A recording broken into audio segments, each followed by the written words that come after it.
Hello my dear health seekers, Inga from Health Origins here. So today, an exciting recipe. I'm going to show you how to make some delicious gluten-free crackers from tiger nuts.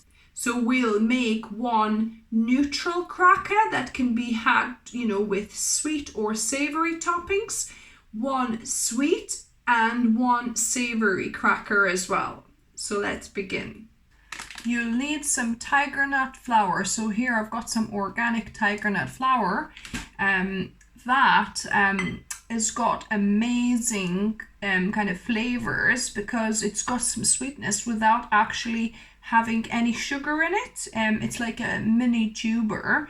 It's got some fat and it's got some sweetness, so it's amazing. So 1 cup of tiger nut flour. Then we'll need a 1/4 cup of chia seeds, so that will be our kind of binder for this. So I'm going to just put in my NutriBullet small cup blender, and we're going to blitz it into powder.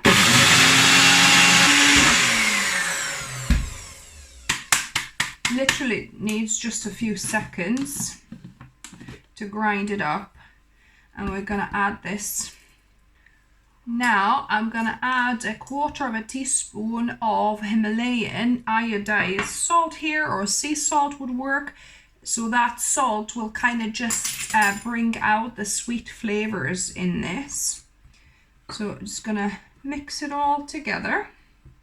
If you wanted to, you could add different seeds as well. Actually, I've got some poppy seeds, so this is completely optional, but I've got some poppy seeds that I want to use up, so I'm going to add 1/4 cup of poppy seeds to this as well. So yeah, if you're adding seeds, poppy seeds, sesame seeds are good ones to add, but maybe keep it to 1/4 cup of the seeds so it's not overwhelming the cracker. So this is our basic cracker.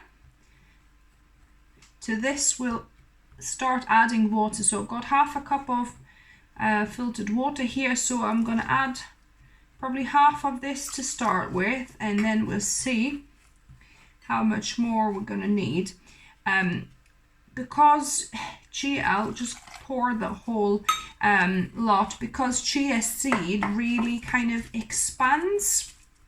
It takes up quite a bit of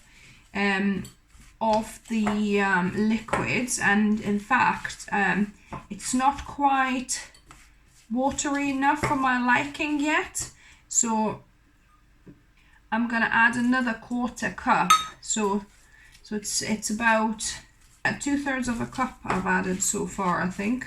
You know what, I still add another 1/4 cup of water, so that's a cup of water altogether. It might seem a lot of water, but trust me, chia seed will definitely kind of soak it all up and gellify, because if you don't put enough water, it'll not have a chance to gel properly.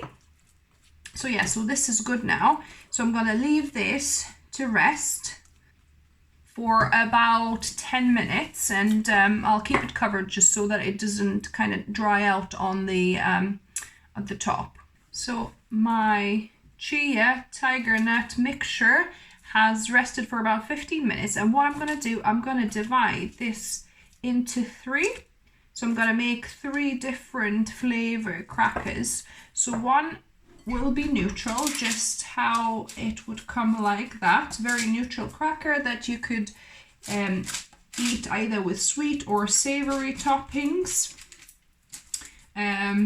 Yeah, so that will be our neutral base cracker. So I'm going to I put a parchment paper on the baking tray, and you want to, so I'm going to put one on one side, one on the other. Also, you could use a dehydrator for doing this cracker, because, on dehydrator you would need to use the highest temperature. So on my Excalibur it would be 70 degrees, so you could just dehydrate it as well. But you want it on the highest, not to keep the tiger nut flour raw, because you want to cook it. It's just for more digestibility and you know, no stomach irritation. It needs to be cooked really. Very small amounts of tiger nut flour will not really harm you, but yeah, you don't want to keep on eating raw tiger nut crackers like this. So your goal is to make it quite thin here. I'm gonna try, you want to try and do about millimeters thin. So and if you see kind of little tears, then, you know, kind of smooth it back out. So yeah, so just work it with your silicone spatula to distribute it kind of evenly in a thin layer. And like I say, if it looks like it's tearing, then just, you know, try and patch it up. Once you're happy with the thickness of the cracker, use a pizza cutter and cut it into smaller squares like so. So now I'm gonna put one bit of it into a different container, and we're gonna do savoury here. So for savoury, you're gonna add another 1/4 teaspoon of salt, just for that saltiness. Then a 1/4 teaspoon of garlic powder here. 1/2 teaspoon of onion powder. So I'm gonna add 2 bits of this. And then a 1/4 teaspoon of smoked paprika. And then tiny bit of oregano. My oregano is quite big bits, but just maybe 1/8 teaspoon, doesn't need to be a lot. And then optional but advisable, a 1/4 teaspoon of tomato powder. So this is a tomato powder I made myself. I've dehydrated the tomatoes more, and then I blitzed it into a powder. That will add this lovely kind of savoury and sour taste to it.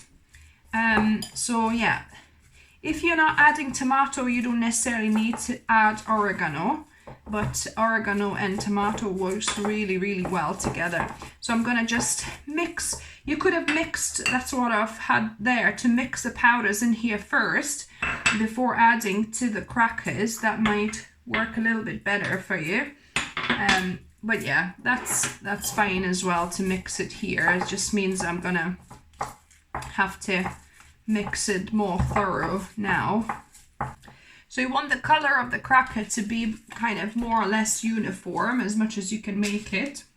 So I'm gonna add it to the parchment paper, and now we're gonna just make it thin as well as the original cracker, just spread it out. This is probably the most laborious part of this, but it's worth doing it really thinly, because the thinner you can make it, the more kind of crunchy and crisp like these will be. And don't despair if you see some little micro tears in places. That's absolutely fine. It means just those bits will get even crispier. So then I'm gonna do the same here, just make it into smaller squares here. The pizza cutter is ideal for this because it doesn't drag anything. So yeah, so these now are ready to go into the oven. So preheat your oven, 140 degrees fan oven, or about 160 degrees regular oven. We're talking Celcius here, by the way. So yeah, so we're gonna bake these for about 25 minutes, then we flip over and bake for another 20 or 25 minutes. By preparing the sweet cracker last, we are giving a head start to the other two, because this sweeter one kind of burns quicker, and then it needs about 5 minutes less. So to this, all I'm going to add is some coconut sugar. So I've got 2 teaspoons of organic coconut sugar. So that will just add that additional caramelly and sweet flavor to these crackers. and make them kind of like a dessert style crackers if you like. You could even go in with your clean hand and kind of help it mix the sugar even quicker that way, rather than doing it with a spatula. It's up to you. Depends, you know, whether you want to get dirty or not, because it's kind of nice and pliable now. The chia gel has kind of expanded. So I'm gonna, and actually it's easier to even do it with fingers rather than spatula, the initial one anyway, to just kind of press it out. And this way it's not tearing as much when you kind of press it with your fingers rather than going over with the spatula. So you discover, you know, easier ways, better ways to do as you do them. I always love experimenting in the kitchen. So this is looking good now. I'm going to do the same, just cut them into smaller squares.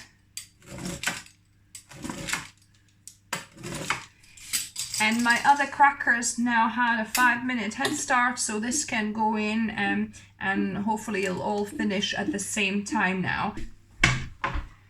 So it's been 25 minutes, and you can see it kind of dried out quite a lot on the outside. So I'm going to flip these now and peel the paper off.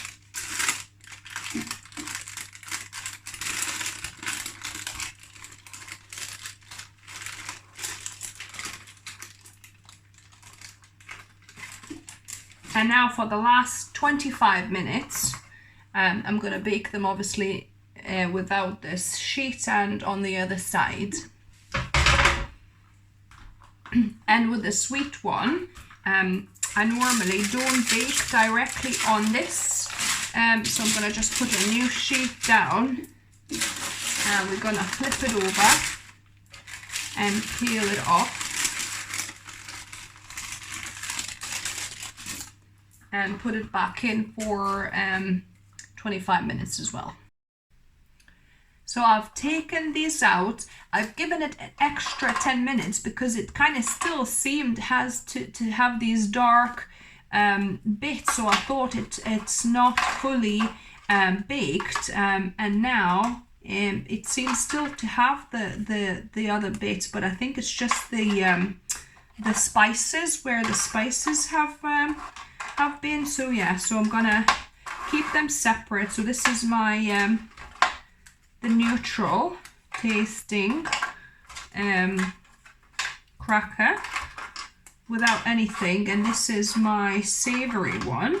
So yeah, I'm gonna let it cool down out of the oven, and it's crisped up as soon as it's cooling down in the air. It's, now it's quite, so it's hard. It's definitely, whoop, it even broke. So yeah, so as it cools down, it becomes a bit more crunchy like you want it. So all in all, it took me an hour. The sweet version had 5 minutes less. So yeah, so this is my sweet crackers. So I'm just gonna pull it apart and let it fully cool down at room temperature, and then we're gonna taste test them. So now we've got our finished results. So these are the neutral crackers. We've got some sweet crackers here, and we've got some savory. So time to taste test. So we'll start with the neutral cracker. So I've got a piece here.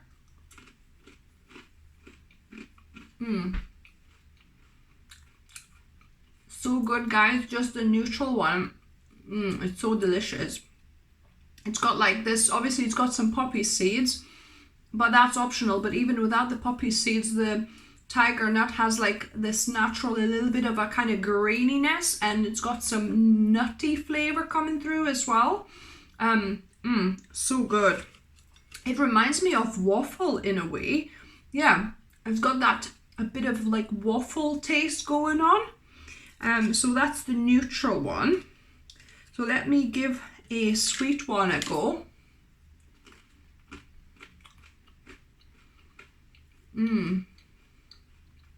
So, yeah. Whereas the neutral one had a bit of that natural sweetness, this one obviously has a bit more from that coconut sugar. So good. It's like got that nice sweet taste and flavor without being overpowering sweet. So good, guys. If you have like a really sweet tooth, maybe you could add 3 teaspoons of coconut sugar to that third amount that I did. And now we've got the savory option. So let me try these smaller, thinner pieces. I think the thinner pieces should taste more like a crisp. Oh wow. Oh, these are the ones I'm most excited about, right? Because I love my crisps, and I haven't really found much else to replace that crisp kind of taste without adding oil to whole foods, right? And that doesn't no longer becomes a whole food. If you add oil, it's not healthy for you. So the only thing so far I managed to find is the kale crisps. I'll link down below and above for you if you haven't tried them. They're amazing, but they can be a little bit more labor intensive. Whereas with these, that was so quick and easy to do. And they're so nice. The thinner you can get them, the more like crisps they taste. So this one is a little bit thicker than the previous bit that I had. So it's more like a tortilla chip really if it's like thicker. But still nice and crunchy. And it has that lovely umami flavor. So good, guys. Really try these if you're craving crisps. Crisps, you know, are really junk food. You don't want that in your body. So this, the savory version of this is so amazing. And obviously if you fancy something sweet, you've got the sweet version or just the neutral to use as crackers with sweet or savory. So if you try these, please let me know down below. What did you think and which ones were your favorite? Which ones you will repeat, and you know, double the recipe by all means, because if you like something and you know go to the trouble of actually making it, just make quite a lot, batch cook, because a clever way to store it, you can get one of these airtight containers, like it's a vacuum container, so you get like a little pump with it, so you can put your crackers in, pump out all the air, and they'll stay crunchy for a long time. So yeah, so you can make quite a big batch. That it would fit quite a lot of crackers here, guys. So yeah, so if you like the video, please give me a thumbs up. If you're new to the channel, welcome and subscribe for more videos. I upload a couple of videos for you guys every week, and as always, remember, food is fuel, so be mindful of what you put in your body. Until next time.